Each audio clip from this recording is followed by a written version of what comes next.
kita itu harus jujur ya. Kita jujur ini adalah kita ini sejauh ini pemerintah itu tidak sayang sama industri. Kalau kita lihat data historisnya, kenaikan cukai rokok tidak pernah menurunkan prevalensi merokok. Ya Indonesia kan orangnya kan kreatif, super kreatif orang Indonesia ini. Muncullah rokok ilegal. Kota di Indonesia ini yang benar-benar bertumpu pada industri rokok. Kalau industri rokoknya dimatiin, mati itu kota. Nggak bisa diabaikan. Itu baru dari cukainya loh. Belum dari pajak penghasilannya. Belum dari pajak PPN-nya. Belum dari penyerapan tenaga kerja. Dan tenaga kerja itu menghasilkan pajak penghasilan juga. Saya nggak bayangin kita mengabaikan industri rokok.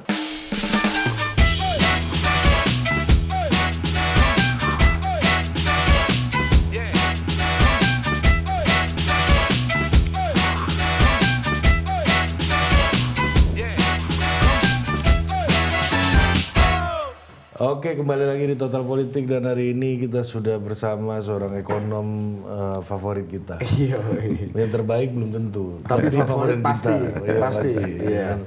Tapi terang dulu lah. Iya. Karena suaranya ini kan. Iya, Pak. Sabar dulu Pak, jangan suara Frank Sinatra Bapak. Gimana kita nyapanya seperti apa ini? Iya, halo pemirsa Total Politik. Kasih 1 menit ini preambul soal ekonomi kita. Iya, 10 detik, 15 detik. Halo pemirsa Total Politik ya. Saya pikir Total Ekonomi kan saya ekonom. Iya, bisa juga. Seharusnya Total Ekonomi. Iya.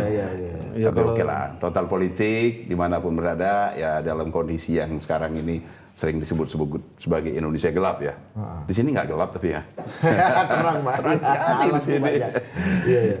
Ya semoga kita semua dalam keadaan sehat, melaksanakan melaksanakan ibadah puasa, bisa melaksanakan ibadah dengan sebaik-baiknya. Suara ini loh, menenangkan dan mengayomi. Itu polisi. Salah presisi. Tapi kalau bicara gelap Pak, salah satu indikator gelapnya katanya ya secara ekonomi ya, itu kelas menengah yang turun secara signifikan. Saya kemarin cek pas buka puasa beberapa waktu lalu, loh kok di jam buka puasa mall Pondok Indah Mall ini sepi nih restorannya gitu. Itu saya bilang sama Budi, ternyata ini puasa pertama orang di rumah semua Gak pernah puasa ya. Gak pernah puasa.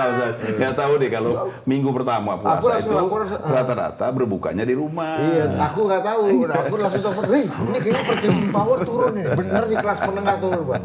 Segelap itu nggak sih Pak? Enggak lah, kalau segelap itu. Yang bikin gelap itu sebenarnya bukan karena indikator-indikator seperti itu ya. Indikator memang menunjukkan angka-angka penurunan ya, yang perlu ya kita waspadai. Ya, tapi yang paling sebenarnya yang membuat kita itu menjadi kekhawatiran itu adalah berita ya, kemudian arah dari kebijakan ya, apa yang dilakukan oleh pemerintah ini belum memberikan sebuah keyakinan ya. Kan semua kan tergantung sama persepsi. Ya.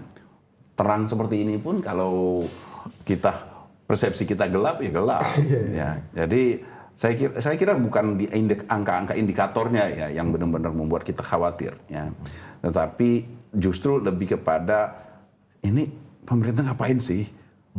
Mana gebrakan pemerintah yang sudah memberikan keyakinan kepada masyarakat? Itu yang sebenarnya lebih berpengaruh. Karena dalam 3 bulan periode awal Pak Prabowo ini yang harus kita akui banyak blunder. Misalnya gas melon, ya kemudian ya jujur harus kita katakan juga pemotongan anggaran itu juga efisiensi yang dilihat oleh masyarakat itu kan tidak konsisten dengan apa yang dilakukan oleh pemerintah. Misalnya oleh Pak Prabowo khususnya. Ya ini. Iya kan khususnya kan oleh Pak Prabowo ini. Iya. Jadi kita melihat ini pemerintah melakukan pemotongan anggaran, tapi di sisi lain banyak hal-hal yang tidak sejalan dengan pemotongan itu. Yang dipersepsikan tidak sejalan. Soal persepsi ini kan soal persepsi. Misal ya gemuk-gemuknya kabinet gemoy, ya. Kemudian ini saya ngomongin apa yang dibicarakan di masyarakat, ya. Kemudian ada muncul juga berita-berita yang agak mengganggu, misalnya hanya sekedar untuk meresmikan sebuah nama, perubahan logo harus mengundang Ahmad Dhani, ya. Ini kan, ya jujur ini bagi masyarakat mengganggu, ya. Dan di tengah kampanye efisiensi. Di tengah kampanye efisiensi, ya. Jadi saya melihatnya itu tidak membuat yakin, ya, masyarakat itu bahwasanya wah ini pemerintah baru yang kita pilih bareng-bareng dengan angka pemilihan yang 58% itu akan benar-benar membawa kita kepada seperti sebagaimana yang dijanjikan. Karena itu tadi kuncinya di persepsi tadi itu, Pak. Kuncinya ada di persepsi. Dan ini kan utamanya lagi kan komunikasinya kan selalu dan saya berapa kali di sini saya mengatakan hal yang sama kan. Komunikasi pemerintah buruk sekali. Ya, ini saya kira harus dijadikan sebagai masukan. Tapi dari policy dan lain-lainnya ini udah mencerminkan campaign keberlanjutan atau beda arah sih menurut Pak Peter? Atau ini the real perubahan sebenarnya gitu?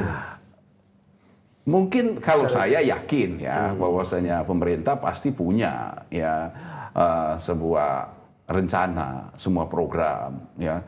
Tetapi memang ini yang belum nyampe ke masyarakat, bahwasanya program-program itu yang akan membawa pada suatu kondisi yang lebih baik. Ya. Dan ini menurut saya dikarenakan juga oleh pemerintah tidak punya sebuah grand design ya yang menempatkan semua program-program itu dalam sebuah orkestra ya yang akan membuat kita menjadi lebih baik itu. Kan kita kan ini ngelihatnya kan sepenggal-sepenggal nih. Ya, kita melihat sepenggal dan antara yang juga rame. Ya, kemudian kita itu menimbulkan persepsi harapan baru nggak? Enggak, justru ini kan menambah ya istilahnya komposisi yang false tadi gitu loh. Jadi ini yang membuat sama saya masyarakat itu melihatnya sebagai kondisi yang gelap, ditambah loh ya. Walaupun ini menurut saya bukan kesalahannya pemerintah kan, ditambah kasus-kasus. Numpuk nih banyak banget. Kemarin Pertamina, PPI, kemudian ASDP. Waduh, kayaknya kok kenapa harus terbuka di periode sekarang ini gitu. Dan itu benar-benar membuat ya padahal kan kita tidak bisa mengatakan itu adalah hasil dari rezim sekarang ya, pemerintahan sekarang. Tapi itulah memperburuk persepsi yang ada di masyarakat kita sekarang ini. Kita kan tahu lah bagaimana retorikanya Presiden Prabowo ingin membuat program-program yang besar, yang berdampak, salah satunya Danantara, makan bergizi gratis, hilirisasi, digitalisasi, macam-macam. Tapi kan kuncinya kita tahu realita ekonominya, ruang fiskalnya ada apa enggak? Uangnya ada apa enggak? Makanya kemudian muncul efisiensi kan Pak, Danantara segala macam untuk bisa menambal itu. Nah, menurut Pak Peter sendiri melihatnya gimana? Ini masalah ruang fiskal, apakah efisiensi, kita bicara efisiensi anggaran nih yang kemarin juga sempat di demo di salah satu poin Indonesia Gelap, itu memang cukup efektif Pak untuk bisa membuka ruang fiskal kita, dan apa dampaknya sih? Itu yang saya sebutkan tadi sih, ini menunjukkan ada lag-nya, itu ada ketiadaan grand design. Yang di dalam grand design itu bisa menempatkan program Danantara itu di mana, programnya makan bergizi gratis itu di mana, hilirisasi di mana, yang kemudian berkesinambungan, nyambung gitu loh. Program-program itu nyambung, disupport dengan misalnya kondisi fiskal. Jadi semuanya itu bisa dijelaskan kenapa ada Danantara, kenapa ada makan, bagaimana membiayai makan bergizi gratis, kemudian bagaimana kita membangun hilirisasi. Semuanya kan pasti berujung dengan uang misalnya. Kondisi uangnya, program yang bisa mensupport fiskalnya seperti apa. Ini kan nggak terjelaskan. Ya mungkin pemerintah punya, tapi ini tidak terjelaskan kepada mungkin masyarakat. Punya, tapi kita nggak tahu kan gitu. Nggak tahu. Nah, ini masalahnya kan. Sehingga memperburuk. Ya. Disebutkan ini akan melakukan efisiensi. Tapi kemudian ada ujuk-ujuk Pak Hasim juga mengatakan bahwa hasil efisiensi yang 300 triliun akan diserahkan kepada Danantara. Nah ini kan komunikasi yang di tengah ketidaktahuan itu tadi memunculkan persoalan persepsi negatif, nambah persepsi negatif kan. Ya. Jadi kita disuruh berhemat 300 triliun untuk Danantara. Bukan untuk Bukan MBG, bergizi untuk Iya. program-program Nah, tadi. sementara Danantara sendiri kan belum jelas di Danantara akan diproses seperti apa. Nah, ini kan Iya. banyak hal yang harus Nah, dijelaskan. ini lagi-lagi persepsi nih Pak. Orang kemudian banyak yang bicara, loh kalau memang pemerintah ingin membuka ruang fiskal, nambah uang lah, daripada efisiensi yang bisa menghambat roda ekonomi, karena putaran ekonominya juga tidak sedikit itu kan Pak. Kenapa nggak enforcementnya kuat gitu? Misalnya kalau judi online kan itu kalau nggak salah perputarannya sekitar 900 T. Atau misalnya rokok ilegal Pak. Rokok ilegal itu katanya dalam beberapa riset kerugian negaranya sampai 90, loss-nya itu Pak 95-96 triliun gitu. Per tahun. Per tahun. Harusnya itu kan kalau di enforce dari situ kita bisa punya Kenapa cash yang ada. nyekeknya ke dalam? Iya. Nggak keluar. Nah, balik gitu. lagi inilah yang semakin membuat kita, terutama ya kita di ekonom melihat pemerintah belum maksimal ya di dalam mengorkestrakan semua program-programnya, terutama dari sisi pembiayaan, dari sisi fiskal ya. Ini ujuk-ujuk kok tahu-taunya motong. Padahal kita belum pernah bicara tentang bagaimana nambahin penerimaan negara. Ya, ini kan mau nambah duit nih Pak. Istilahnya kalau kita di rumah tangga ya, ini tahu-taunya main cut-cut aja, nggak ada pernah berpikir, kita ada nggak sumber-sumber penerimaan baru. Ayo, kamu kalau udah selesai kerja kamu inilah ngojek online, nambah itu kan Pak. Nah, iya, itu dulu kan yang harus dipikirkan sebenarnya. Kalau anggaran kita itu 3.000 triliun, bukannya kita langsung cut.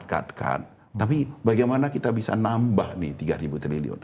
Kemarin kan kita udah gagal di dalam menambah dari menaikkan PPN misalnya. Oh Ya. iya. Ya, Karena tidak populis. ya. Kemudian ini Memberatkan di-cut lagi sebenarnya. Danantara ini kan nge-cut lagi penerimaan negara kan. Karena dividennya untuk Karena dividennya negara. masuk ke Danantara. Berkurang lagi sekitar 60 triliun misalnya. Berarti kan udah berkurang sekitar 130-150 triliun dari dua ini aja. Dari rencana anggaran tadi. Apakah ini kemudian nggak ada pemikiran, gimana nih nambelnya nih yang berkurang? Nah, kayak tadi Pak misalnya, soal rokok ilegal Ya, aja. Itu potensial loss-nya katanya 96 triliun gitu Exactly. setahun. Nah itu Pak Peter melihatnya gimana Pak? Kayak misalnya gini, ini kan beredar di masyarakat, negara dirugikan, industri juga pasti terdampak gitu kan Pak. Ya ini kan Pak kalau Peter udah lihatnya ngomongin gimana? rokok ilegal berarti kan kita ngomongin industri ya. Ya kita itu harus jujur ya. Kita jujur ini adalah kita ini sejauh ini pemerintah itu tidak sayang sama industri. Ya ini terbuka aja ya. Gimana, Contoh misalnya industri tekstil.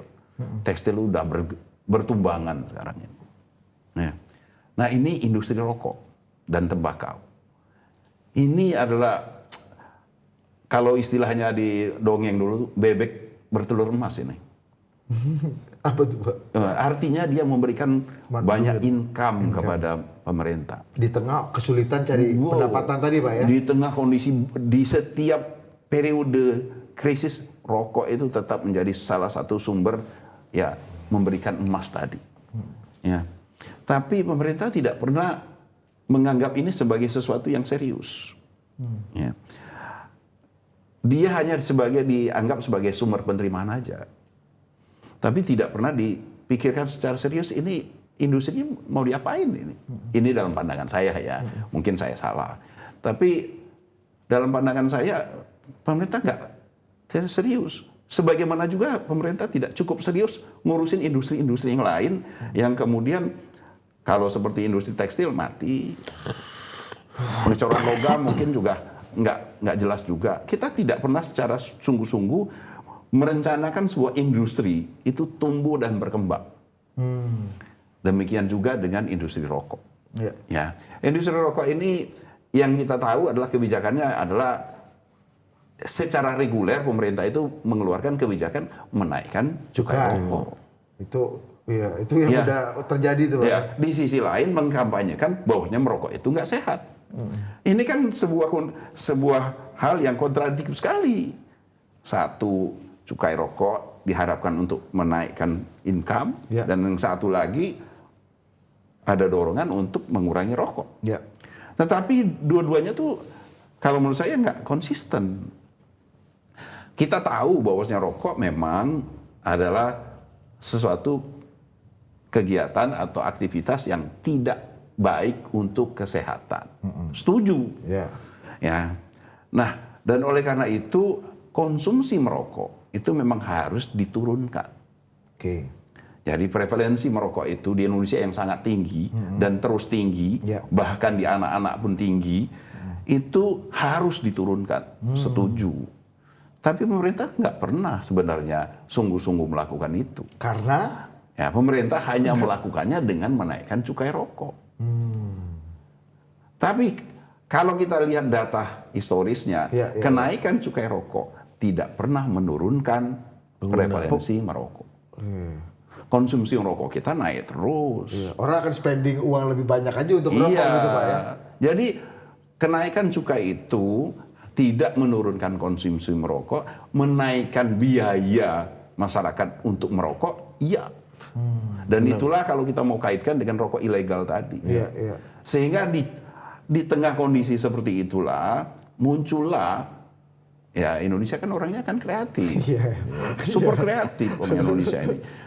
Muncullah rokok ilegal Sebagai alternatif. sebagai alternatif di tengah kondisi masyarakat yang tidak mampu membeli rokok yang semakin mahal Iya, karena cukainya dinaikkan. karena cukainya dinaikkan, muncullah Rokok rokok ilegal. Rokok ilegal ini adalah hasil dari kenaikan cukai yang terus terjadi, harganya semakin mahal, tetapi konsumsi merokoknya tetap tinggi. Nah, kalau kita mau, ya balik lagi, Ya. sebenarnya pemerintah mau ngapain sih sama industri merokok ini? Mau dilarang? Jujur aja, Indonesia, pemerintah nggak berani melarangnya. Yakin lupa gitu Ya, kan. gitu kan. yakin lo gitu. Iya, Nggak mungkin. Coba bayangkan ada kota di Indonesia ini yang benar-benar bertumpu pada industri rokok. Kalau industri rokoknya dimatiin, mati itu kota. Kita bicara tekstil aja udah rontok kemarin, misalnya street tex aja itu kelimpungan Goyah, kan Pak, too big to fail kan. Jawa Tengah, apalagi ini kan Pak. Solo dan sekitarnya hanya dikarenakan street tech tutup itu bisa goyah itu. Rokok lebih dampaknya lebih gila Rokok lagi, Pak. sama. Ada beberapa kota yang akan mengalami goncangan ekonomi kalau itu di. Nah ini harus Iya, dipikirkan. Jadi kita itu pertanyaan utamanya itu pemerintah mau ngapain sama industri rokok ini? Mau dimatiin? Yang tegas-tegas aja lah gitu loh. Atau memang benar-benar dibina? Iya. Kan membina, bayangan saya ya, ini memang agak kontradiktif juga sebenarnya. Industri rokoknya kan bisa kita bina. Di sisi lain memang konsumsi rokoknya yang kita turunkan. Kan konsumsi rokok itu kan yang lebih efektif menurunkan konsumsi rokok kalau dari penglihatan saya, dari pengalaman saya. Kan dulu saya perokok. misalnya. Dan udah berhenti. Ya, enggak juga sih. Enggak lah sih ya. Saya merokok sosial ya. Iya. Jadi kadang-kadang merokok, kadang-kadang enggak. Kalau saya shifting ke rokok ini Pak, rokok artificial gini ya, ya. artifisial. Jadi saya dulu merokok di kantor merokok. Ya, saya berhenti merokok bukan dikarenakan cukai rokoknya naik. Saya berhenti merokok karena ada larangan merokok. Di kantor. Ada pembatasan ruang untuk merokok. Itu jauh lebih efektif. Karena banyak sekali teman saya yang benar-benar berhenti karena sejak di kantor nggak boleh merokok, dia nggak merokok lagi. Karena harus keluar dulu Dia- cari ruang rokok. Malas Dia gitu, Pak, bilang ya. malas kan ngomong merokok di ruang tangga, sumpek macam-macam, disuruh merokok, disuruh keluar kantor, turun tangga jauh, panas, di mana-mana ruang untuk merokok itu dipersempit. Sekarang kan kita di tempat-tempat tertentu memang benar-benar nggak bisa merokok kan. Iya, Coba bayangin, 30 tahun yang lalu, 40 tahun yang lalu itu kita di pasar, di mall, di mana-mana, di bioskop itu merokok. Di pesawat pun ada dulu itu boleh merokok. Iya, iya, iya. Ya, Di kalau belakang kita- ya, di Iya, di belakang. belakang. Sekarang kan nggak ada lagi. Setiap mobil dulu ada asbaknya Pak. Asbaknya, Iya kan, Pak? ya, enggak. Masih sih sekarang banyak masih ada yang merokok. Masih ada. Ya, tapi sudah sangat-sangat terbatas Ya. dan itulah yang lebih efektif menurunkan konsumsi rokok. Tetapi industrinya menurut saya kan nggak harus dimatikan. Artinya kan kebijakan yang dibuat justru malah merugikan industri yang berujung pada pendapatan tanpa berimplikasi pada pengurangan konsumen rokok ini kan Pak? Iya. Jadi karena kondisinya kayak gini kan masyarakat bawah yang tidak terbeli oleh harga rokok yang harganya sudah semakin mahal itu mencari cara untuk dia tetap berkonsumsi. Muncullah rokok ilegal. Akibat buat negara Pak tentang kalau misalnya konsumsi rokok ilegal ini kalau naik terus ya kerugian, merugikan dua. Merugikan negara, merugikan industri. Sementara di sisi lain tujuan pemerintah untuk menurunkan konsumsi merokok juga tetap nggak tercapai. Lose-lose ya. Ya lose-lose. Iya iya. Sebenarnya oke Pak. Nah ini juga ada kabarnya ada peraturan baru juga ya Ria. Ini bicara mengenai rokok ya Pak ya. Itu kan kita tahu lah keinginan pemerintah untuk menurunkan konsumsi merokok. Misalnya ini Pak menggunakan sistem seperti di luar negeri itu rokoknya bungkusnya disamain semua. Nah sementara di tengah rokok ilegal yang meningkat terus menyamakan bungkus rokok dengan putih semua gitu. Itu beberapa orang mengatakan bahwa wah ini bisa membuat rokok ilegal makin paten lagi nih. Karena kan nggak ada bedanya kan Pak? Iya. Rokok beneran sama rokok ilegal bungkus sama kan? Iya. Terus gini ya. Pak, merokok juga ada ini kan lifestyle kan itu merokok itu dan ada prestisnya juga ya dari zaman dulu siapa yang rokok Ji Samsu misalnya itu prestisnya beda Di tongkrongan agak di-respect gitu. Iya. Wah udah naik gaji lu nih ya Ji Samsu gitu kan. Kotak rokok itu kan beda ya ini Kayak sesuatu gitu-gitu, yang Pak. nggak bisa kita pungkiri ya dan setiap kebijakan harusnya tetap harus mempertimbangkan perilaku. Perilaku masyarakat juga harus dipertimbangkan di dalam mengambil kebijakan agar supaya kebijakan itu bisa menjadi efektif. Kalau kebijakan itu tidak mempertimbangkan perilaku masyarakat, itulah yang terjadi. Ya, kita naikin cukai, diakalin kan. Ini sama dengan kayak gini juga. Ya, kalau dia menghilangkan bentuk seperti itu, pertama saya kira yang jelas konsumsi merokoknya kan nggak turun kan? Apa gunanya kan? Apa gunanya? Ini kita ini balik lagi. Kita ini mau kemana? Tuh. Malah pendapatan resminya malah yang bisa turun tuh Pak ya. Iya, ultimate goalnya kita. Tapi Pak Peter, saya ini penasaran saya ya. Ketika kita kaya dengan tembakau, dengan rokok, let's say gitu ya. Kan ini kan pasti agen-agen asing yang jualan-jualan anti rokok, anti tembakau ini kan agak agresif nih di Indonesia ini pasti nih. Penetrasinya. Jadi apa namanya kan dilema nih pemerintah harus berhadapan dengan global network society yang punya ideologi sebagai polisi dunia yang mengharamkan tembakau, tapi di sisi yang lain seperti Pak Peter bilang tadi, tembakau itu kalau di stop beberapa kota kita nih bisa mati langsung di Indonesia. Kota loh ya. Kota gitu, itu kan berapa juta penduduk gitu kan, yang bergantung ke situ. Nah, dalam posisi kayak gini, apa mungkin pemerintah harus ngambil posisi yang tegas untuk pro global lobbyis ini atau pro rakyat gitu ya, mana yang harus diambil ini dilematis gitu. Ya, kita kan harus berdiri di kepentingan nasional. Ya, kepentingan nasionalnya seperti apa? Makanya ini bukan pemerintah seharusnya tidak didrive oleh lobbyis, didrive oleh tanda kutip persepsi global ya. Memang yang disuarakan oleh penggerak-penggerak itu ya memang untuk kesehatan. Ya. Lebih kepada kampanyenya kan kampanye kesehatan. Iya. Tapi kita kan juga harus mempertimbangkan kondisi nasionalnya kita. Nggak bisa kita hanya sekedar mengatakan kesehatan. Kalau kita melihat ya, kalau kita balikan dengan apa yang saya sampaikan di awal, bukan berarti juga kita harus bertentangan dengan kampanye yang disuarakan oleh global untuk memerangi dampak buruk dari tembakau. Ya. Bukan. Tapi kita harus memilih mana yang paling cocok sama kita, mana kebijakan yang paling tepat untuk kita. Kayak dulu lockdown COVID itu kan Pak. Iya. Saat dunia lockdown, Saat dunia Pak Jokowi lockdown bilang, kita kan enggak. iya. Ya. Jadi kita yang tahu persis bagaimana kondisi kita. Mungkin untuk sebuah negara yang tidak punya petani tembakau, yang tidak punya industri tembakau, mungkin enak aja dia untuk ngomongin nol ban merokok, bisa. Tapi kalau kita apa iya seperti itu.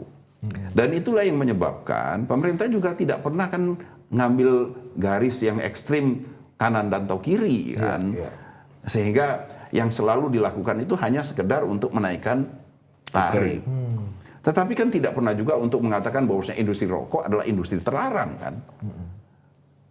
Tetap kerja kita tumbuh berkembang industri rokok kita, orang kaya terkaya kita tetap orang industri rokok gitu loh. Jadi ya karena saya kira yang paling tepat adalah kita mengambil keseimbangan di situ agar dan memberi waktu kepada kita dan pemerintah harus berperan aktif di dalam hal itu, mengarahkan bagaimana peralihan shifting industri terjadi. Kalau memang kita akan mengarahkan menghilangkan rokok, tembakau, kita harus mikirin bagaimana petani tembakau kita pelan-pelan shifting dari petani tembakau ke produk lain. Itulah yang Pak Peter bilang tadi, kalau punya rencana, kalau memang anti tembakau ya antilah dengan cara kita, yaitu mendorong petani kita yang banyak ini untuk shifting gitu. Nanam yang lain gitu. Nanam yang lain. Pekerja lintingnya apa segala macam itu ya Pak ya. Dan industri juga sudah dipersiapkan mengarah kepada industri lain. Sehingga nggak ujuk-ujuk asal-asal gitu loh. Kalau di masa Pak Prabowo susah juga ya shifting ke industri pertahanan ini kan susah juga. Rokok ini kan. Iya, tiba-tiba bikin maung kan.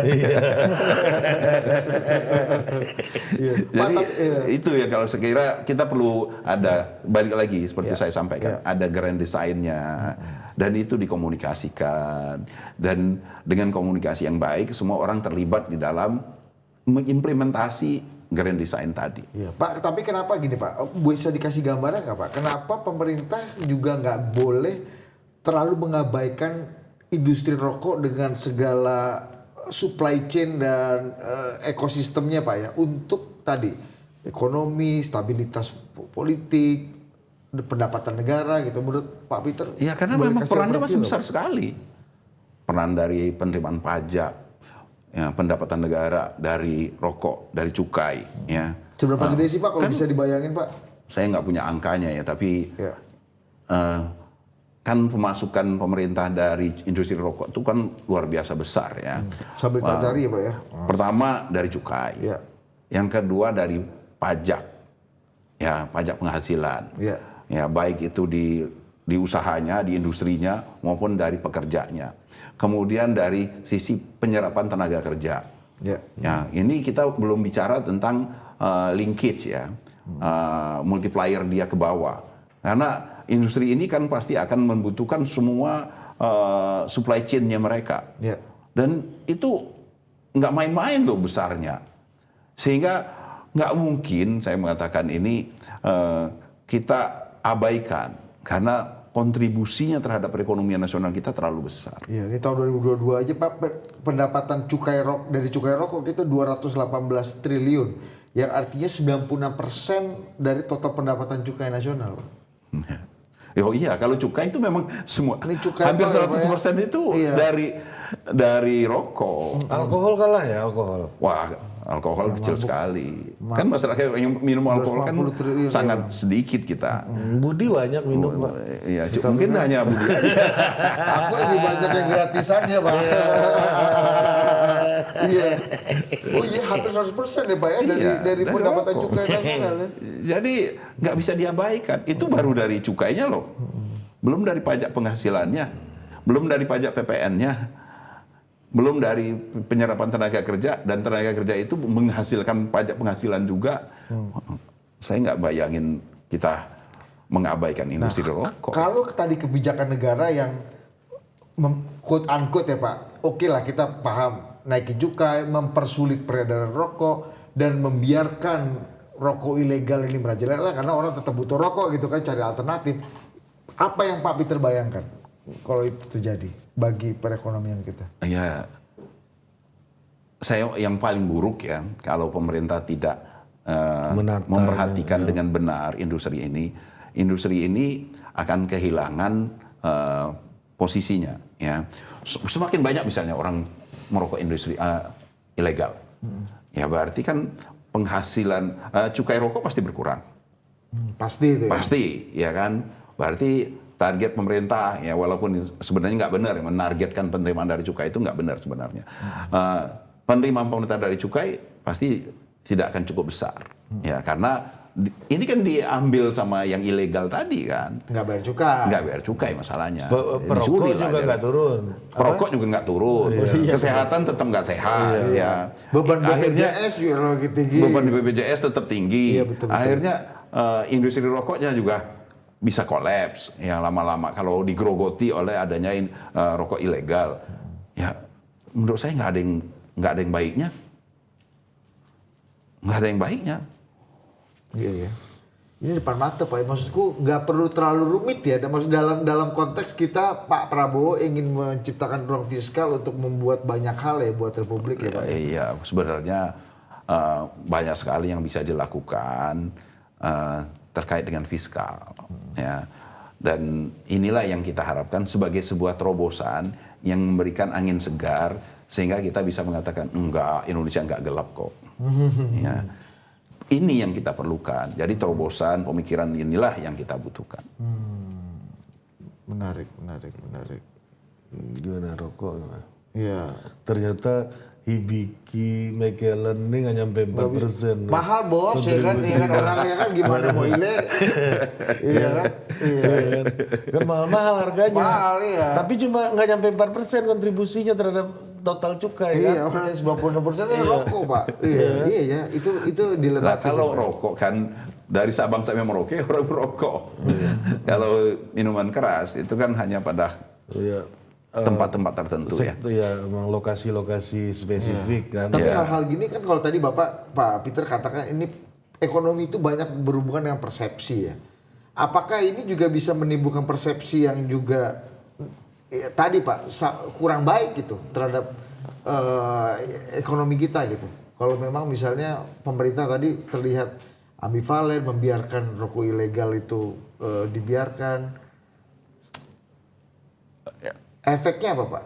Ya itu terhadap tadi. persepsi. Karena pemerintah tidak pernah menempatkan posisinya dengan baik kan. Ya, persepsi saya kira sekarang ini netral ya kalau persepsi terkait dengan ini karena rokok ilegal ini kan tidak menjadi konsumsi publik kan. Ya, tanda kutip bukan menjadi konsumsi diskusinya publik.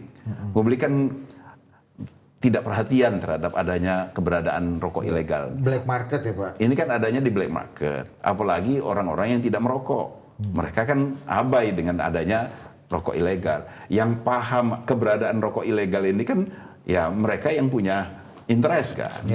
Ya saya tahu dengan rokok ilegal ya karena saya memang menggeluti persoalan-persoalan ekonomi termasuk persoalan industri, termasuk industri rokok. Jadi saya tahu adanya rokok ilegal, ya saya tahu. Tapi masyarakat nggak banyak yang tahu adanya rokok ilegal. Betul. Mereka juga nggak tahu apa yang dimaksud dengan rokok ilegal.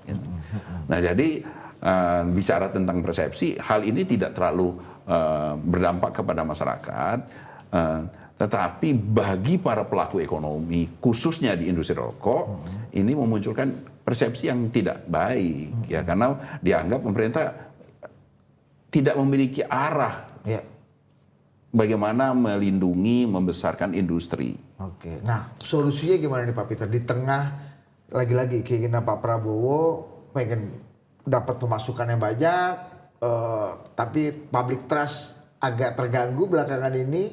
Dan tadi Pak soal pengentasan rokok ilegal dan menempatkan industri yang menyumbang banyak sekali pendapatan negara ini dengan cukup baik gitu Pak? Solusinya, Pak? Solusinya pemerintah harus tegas terhadap yang namanya ilegal kan nggak boleh. Ya produsen rokok ilegal ya harus ditindaklanjuti dong jangan dibiarkan. Ini pidana ini kan? Iya iyalah Ranahnya seharusnya ada kan. ranah pidana ini. Kan ranah pidana. Yang namanya ilegal melawan hukum itu ya harus ditindak. Ya ini kan pembiaran ini yang sebenarnya yang bagi industri tembakau tidak baik. Ya. Pemerintah harus yang namanya ilegal itu harus ditindaklanjuti. Berarti di belakang rokok ilegal nih ada orang kuat juga nih Pak ya? Nah, nggak tahu saya orang kuat. Enggak, dia bisa beraktiviti kan dengan keilegalannya kan gitu loh. Iya.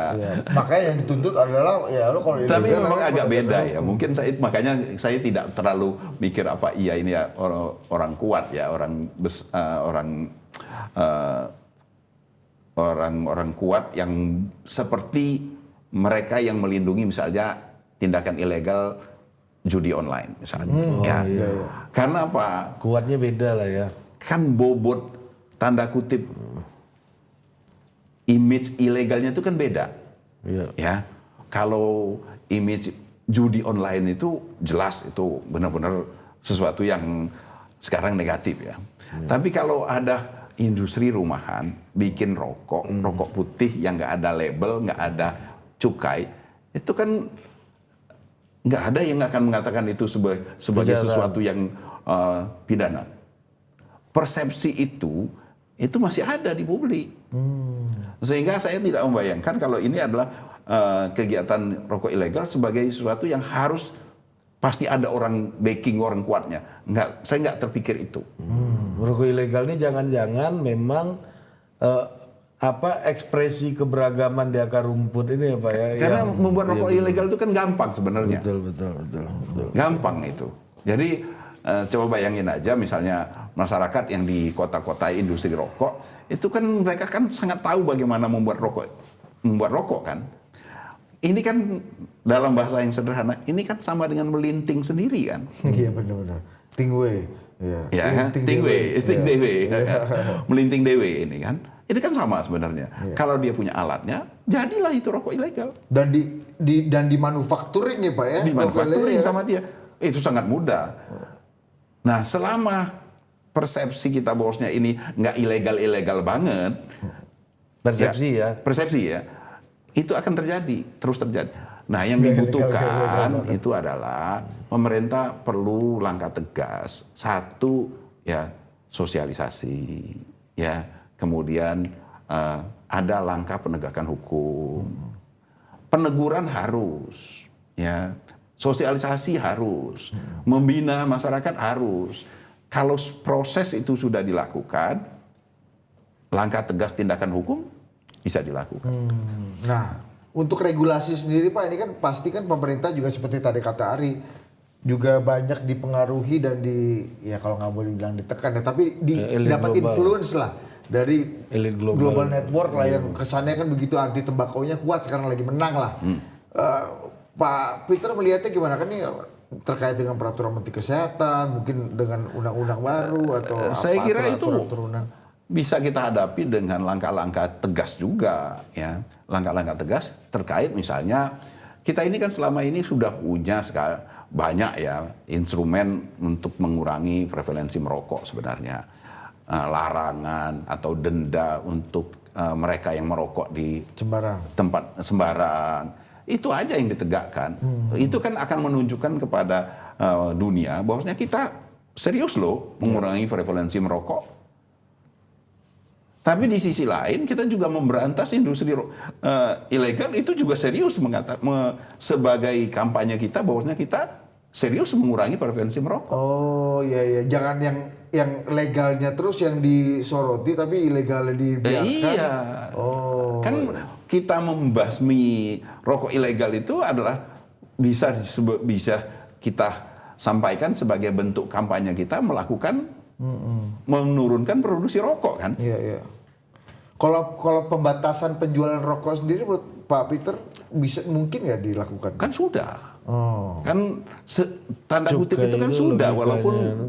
walaupun belum sekeras pelaksanaannya seperti kita membatasi penjualan miras kan. Iya, betul. Tapi semudah kalau kita bayangkan ya, 20 tahun yang lalu membeli rokok 20 tahun yang lalu dengan membeli rokok sekarang ini udah beda kan. Betul. Iya, Pak. Dulu itu mudah sekali kita mendapatkan rokok. Iya, anak kecil pun beli warung boleh, Pak ya. Gampang. Sekarang kan enggak. Nah, hal-hal yang seperti ini saya kira bisa kita tunjukkan kepada dunia juga bahwasanya kita juga melakukan pembatasan merokok. Kita mengurangi rokok ilegal itu adalah bentuk juga Pembatasan pembatasan merokok. Iya, keseriusan Kita untuk ya. Nah, jadi keseriusan kita mau mengurangi prevalensi merokok ya sesuai dengan kampanye dunia juga global ya tidak harus kepada industri legal ya kepada industri ilegal juga dong. Penegakan hukumnya di situ. Iya. Oke. Mantap. Siap. Ini penting juga karena ujung-ujungnya Pak Prabowo butuh ruang fiskal kan. Iya. Buat menjalankan banyak sekali program-program yang secara retorika baik sekali kan. Iya. Menurut Bang Hasan Asmi bilang gitu. Kita kutip aja kan. Oke Pak Peter terima kasih. Sama-sama Selamat ini. berpuasa. Sampai jumpa.